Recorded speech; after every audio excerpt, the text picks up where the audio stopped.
Hey guys, welcome back to another video of Asphalt 9. Today we have Asphalt 89 doing some races in his Max Gemera. It's actually recorded in a while back when the Gemera Drive Syndicate was there and there was the season for it. So talking about his stats, it's not a very good car actually. But if you have it in Max, not exactly sure how you're going to. But you know what? I don't care, okay? So the stats are pretty much better than the Aspark and Rimac when it is maxed, and pretty much without that, it's kind of like the good cars, average car, collector's cars. But you know what? Something's really weird with this car. This car is just huge. When I drive it, it just seems so huge on the road, like a going turtle or whatever. It just looks like that. So talking about stats, it's pretty decent except for the Nitro Efficiency, which is a pretty hard to control. It's kind of manageable, but mostly it's just hard, and I bet your internet is not bad at that. So yes, that was in Bronze League for whatever reason. So in the next race we're going to talk about the stats. So the acceleration is very good because yes, we have saw some many good accelerating cars this season, but none of the cars come pretty close except for the SCG to be beating the Sparkle. However, I do know all the aliens are going to have the better runs. Next, the top speed is pretty good. It just doesn't stop on top speed, but also has got some good other stats, which is kind of surprising for a new car, because cars with this honestly don't exist like these days in an update. But you know what? It can do floaties, as you saw that. Yes, you heard that right. A Drive Syndicate car doing floaties, and that's better than nothing. So here we do another floaty. Not we exactly, because the really says full 89, not me. I don't know how did he do it. The near miss so close, but that's so cool. So yes, that was cool, and definitely Asphalt 89 is better than an Asphalt 9 wheel, guys. Yes, now we're in Silver League. Well, next race in Scotland, one of the best tracks for this car probably, because you have both some acceleration and some drifting as well. So let's see how this car does against all the other Gemeras, which are not very good.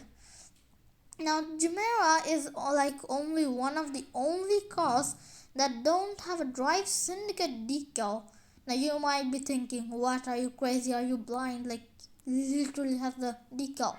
Well, not the Blue Rabbit, it doesn't have its own Drive Syndicate decal.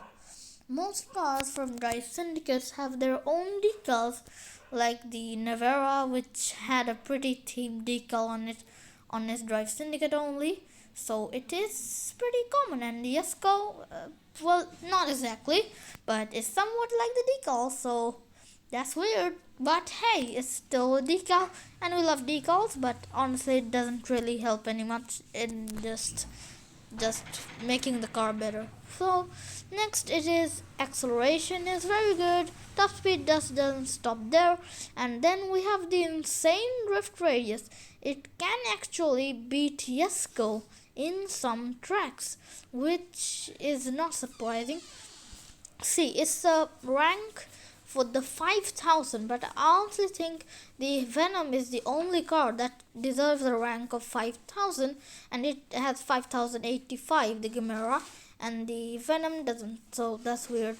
The car is a king of the TLE cars. It's the best TLE car except on the rank, and it's also pretty good in multiplayer, but with some exceptions because of its physics sometimes can be weird, like on ramps. On the particular ramp on Shanghai, I don't really remember which variant it was, but it does like a ramp at the last of the race where Furum had a duel, and yes, he did win because of the ramp, but the Gemera can do some weird things. Just check out Asphalt 89's video if you can understand what I told you about. Next, we have the Nitro Efficiency, which is by far My only issue with this car, it has terrible nitro. It has like one of the worst, maybe nitro, not sure exactly. I think the Tryon is having worse or something like that. But it's pretty bad. And really, are you kidding me? I hate that. Anyways, back to the video. Here we are. Back to the Gemera, and also this in YouTube, because Asphalt89 just saves me to get the YouTube videos. Only some of them are from that, because you may actually encounter some cuts in the video, which are my results basically of editing. I am so bad at editing. Anyways, so yes, this car is overall a pretty good car, and it has a weird huge car. Except of that, it's a pretty weird car and a very good car either. So I don't know really what to say about this car. It's a pretty good car. I love its looks. It's beautiful. It's a pretty good car. I would say if you went for it, you did a good job. If you got it, better. If you got it max, I don't know how, but if you got it, good thing, I guess. Congrats. So, but I think the Venom is still going to be better than that. Well, going on to our last race in the video, I'll just get a short review of it, which is just this car is pretty good for multiplayer as well as in events. Nitro could have been a little better, but it's a high-end Class S car, like any car that would have bad nitro. So overall, it's a pretty decent car. I love that car, but it's not really worth for the hard drive syndicate. But it's somewhat good, and it's better than nothing. So I really hope you guys enjoyed this video, and yes, thanks to Asphalt9 for recording me these races.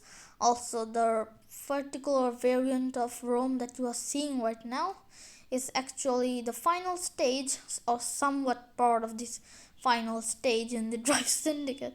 So I guess if you're watching this, it's weird, but hey guys, thank you for watching this video. You have made it to the very end. Thanks for sticking with this car, sticking with me. Thank you guys so much for watching. Please subscribe. Bye bye for now.